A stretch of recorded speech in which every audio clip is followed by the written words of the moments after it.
So I'm standing in my bathroom, holding a box of tampons. Not just any tampons, the Super Plus apocalyptic flow. I might hemorrhage through my jeans tampons from the perimenopause years. I stare at them. Then I look at my period tracker app. It's been 365 days. 1 full year. No blood. No surprise flooding.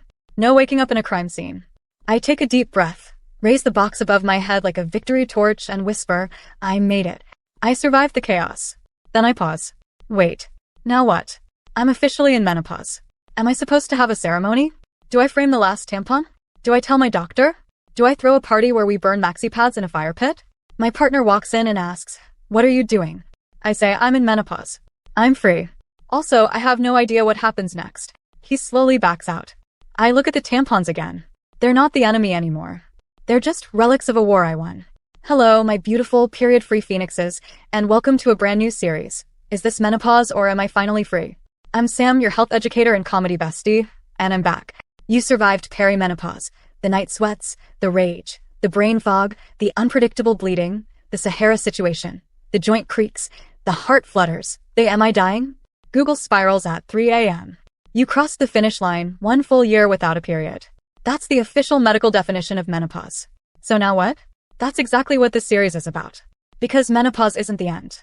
It's the start of a whole new chapter. And I promise it's not all doom, bone loss, and vaginal atrophy. It's also freedom, wisdom, and a genuinely impressive ability to not give a single F***.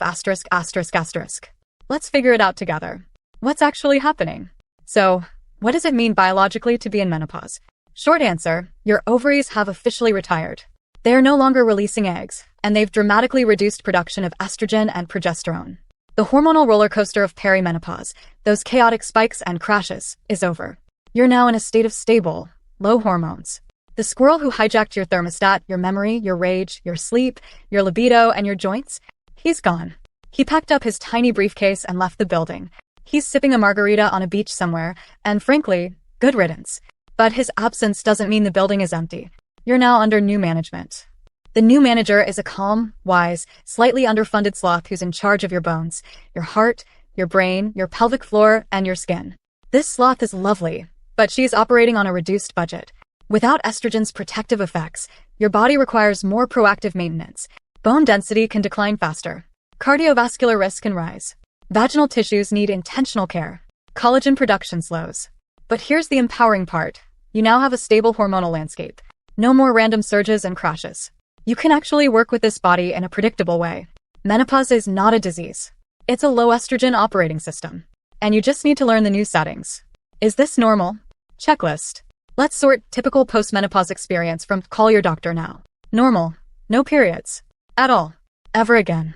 That's the whole point, and it's glorious. Normal. Some symptoms from perimenopause may linger for a while, occasional warm flushes, some dryness, maybe a bit of brain fog. But they're usually less intense and more predictable now. Normal. Vaginal dryness that doesn't go away on its own. It's the new baseline, and we can treat it. Normal. Feeling a mix of relief, uncertainty, and maybe some grief. Your cycling body is gone. That's a real transition. Red flags, the kind that need immediate attention. Any vaginal bleeding after you've gone a full year without a period. Even spotting. It's probably nothing serious, but it always needs to be checked out by a doctor. Sudden severe pelvic pain or bloating that's persistent and painful. Rule out ovarian issues. Also bone fractures from minor falls, which can signal osteoporosis. And of course, chest pain, sudden shortness of breath, or signs of stroke. The rule. Menopause is a natural phase, but it's also a time to be proactive about health screenings. You don't have to panic. You just have to pay a different kind of attention. Survival Toolkit. Now, your survival toolkit for thriving in menopause, not just surviving. Tip 1. Find a menopause-literate provider. You deserve a doctor who understands this phase and doesn't just say, well, you're just getting older. Look for a certified menopause practitioner through the North American Menopause Society. You want someone who will discuss hormone therapy with you, not dismiss you. Tip 2. Celebrate the milestone.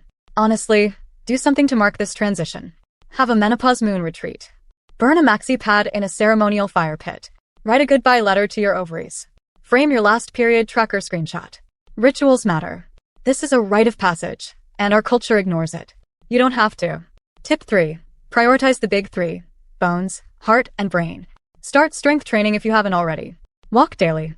Eat protein, fiber, and anti-inflammatory foods. Get your blood pressure, cholesterol, and blood sugar checked. Consider calcium, vitamin D, and omega-3s. This is not optional maintenance. This is the foundation of your next 30 years. Tip 4. Decide your hormone therapy stance. Do your own research. Read the modern data. For most healthy women within 10 years of menopause, hormone therapy can protect bones, heart, brain, and quality of life with more benefits than risks. If you can't or don't want to use systemic hormones, there are non-hormonal options and localized treatments. Get informed and don't let outdated fear-mongering make the decision for you. Tip 5. Embrace the liberation. No more periods. No more PMS. No more pregnancy worries.